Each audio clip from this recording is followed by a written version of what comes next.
हैं देश रोजाना और मैं हूं बेनजीर हाशमी। सबसे पहले नजर डालेंगे हरियाणा की कुछ ताजा खबरों पर। रेवाड़ी में डीटीपी एचएसबीपी ऑफिस में छापा। सीएम फ्लाइंग को एक्सईएनईओ सहित 23 कर्मचारी गैर हाजिर मिले। लिस्ट बनाकर अधिकारियों को भेजी गई।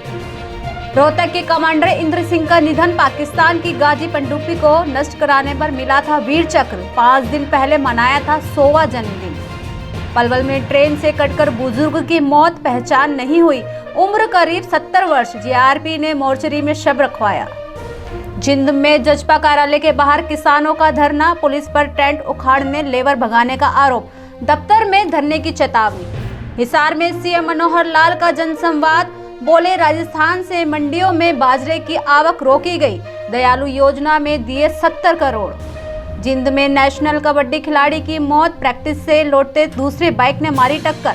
पिछले साल भाई का हार्ट अटैक से हुआ था निधन। नारनौल के होटल में फौजी ने किया लड़की से रेप। इंस्टाग्राम पर हुई थी दोनों की दोस्ती। युवक ट्रेनिंग पूरी कर लौटा गांव। रोहतक में गौवंश ने व्यक्ति को मारी टक्कर। रीढ़ की हड्डी टूटी। 6 महीने बेड रेस्ट। बोला, परिवार के 4 लोगों को कौन पालेगा। हरियाणा पुलिस में 1500 कर्मचारी ड्यूटी से नदारद। डीजीपी ने तलब की रिपोर्ट। कांस्टेबल से लेकर इंस्पेक्टर रैंक के अधिकारी भी शामिल। सरकार के 9 साल होने पर बीजेपी का मेगा प्लान। करनाल में राज्य स्तरीय रैली। अमित शाह पहुंचेंगे। सीएम पेश करेंगे 10वें साल का रोड मैप। तो ये थी हरियाणा की कुछ ताज़ा खबरें। अब बात करते हैं देश विदेश की कुछ खास खबरों की। दिल्ली आप विधायक अमानतुल्लाह खान के घर हुई ईडी की छापेमारी। मनी लॉन्ड्रिंग मामले में चल रही है तलाशी। अतीक अहमद के भाई अशरफ के साले सद्दाम को बरेली जेल से बदायूं जेल में शिफ्ट किया गया। राहुल गांधी ने मध्य प्रदेश रैली में कहा, बीजेपी आरएसएस की लैबोरेटरी है। साथ में ये भी कहा कि यहाँ मरे लोगों का इलाज होता है। भाजपा नेता आदिवासियों पर पेशाब करते हैं। बाढ़ से तबाही के बाद भारतीय सेना सिक्किम में कनेक्टिविटी बहाल करने में जुटी। चुंगथांग में बनाया गया पुल। झीलों की मॉनिटरिंग के लिए राज्य सरकार ने इसरो से मांगी मदद। एक दिन पहले ही देश के 5 राज्यों में चुनाव की घोषणा होते ही राजस्थान सीएम गहलोत ने की सोनिया गांधी से मुलाकात। कांग्रेस ने किया फिलिस्तीन अधिकारों का समर्थन। इससे पहले की थी इजराइल हमले की निंदा। आज गृह मंत्री अमित शाह तेलंगाना दौरे पर। विधानसभा चुनाव की तारीखों का ऐलान होने के बाद यह राज्य का पहला दौरा। 30 सितंबर को होगी वोटिंग। बीजेपी सांसद रमेश भिदुड़ी की अभद्र टिप्पणी मामले पर सुनवाई। संसद के विशेषाधिकारी कमेटी की आज हुई बैठक। बिहार के सीएम नीतीश कुमार ने पटना में भीम संसद जगत रथ को दिखाई हरी झंडी। चंडीगढ़ पीजीआई में आधी रात लगी आग। 5 मंजिल में फैला धुआं। शीशे तोड़कर बचाई लोगों ने जान। आईसीयू से 1000 मरीज शिफ्ट किए गए। उपराष्ट्रपति का हरियाणा के 50 किसानों को इन्विटेशन। 13 अक्टूबर को नए संसद भवन में खाने का दिया बुलावा। धनखड़ ने दही दूध घी की कई तारीफ। अफगानिस्तान में बीते दिनों आया भूकंप से मरने वालों की संख्या 4000 के पार पहुंची। इजराइल हमास युद्ध पर तुर्की का बयान। कहा, फिलिस्तीन की स्वतंत्रता से ही आएगी शांति।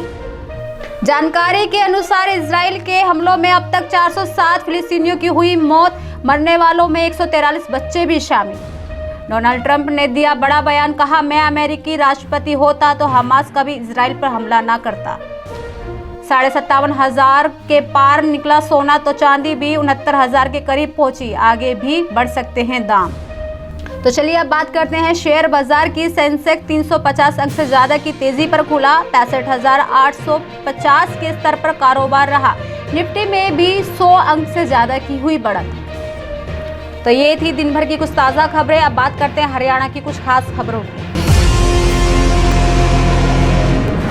हरियाणा के मुख्यमंत्री मनोहर लाल ने चौधरी चरण सिंह हरियाणा कृषि विश्वविद्यालय स्थित इंदिरा गांधी ऑडिटोरियम में पहुंचकर जनसंवाद कार्यक्रम में भाग लिया। आपको बता दें कि इस दौरान सीएम कार्यक्रम शुरू करने से पहले हिसार से शैक्षणिक भ्रमण के लिए शिक्षकों का दल नैनीताल से वापस लौटते आते समय हादसे का शिकार बन गया था। उसको लेकर शोक संदेश पड़ा।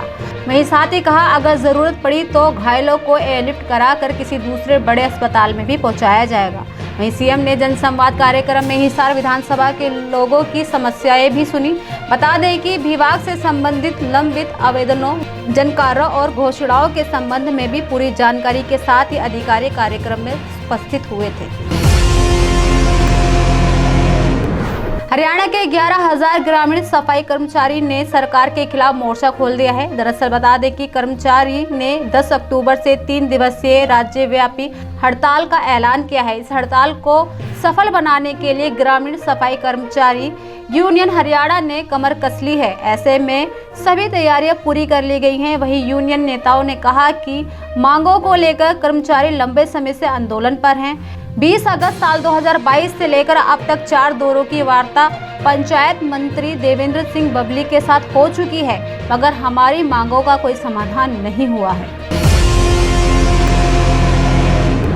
हरियाणा में पराली के अवशेष जलाने में अंबाला नंबर 1 पर पहुंच गया है। इसके साथ ही कुरुक्षेत्र दूसरे नंबर पर है।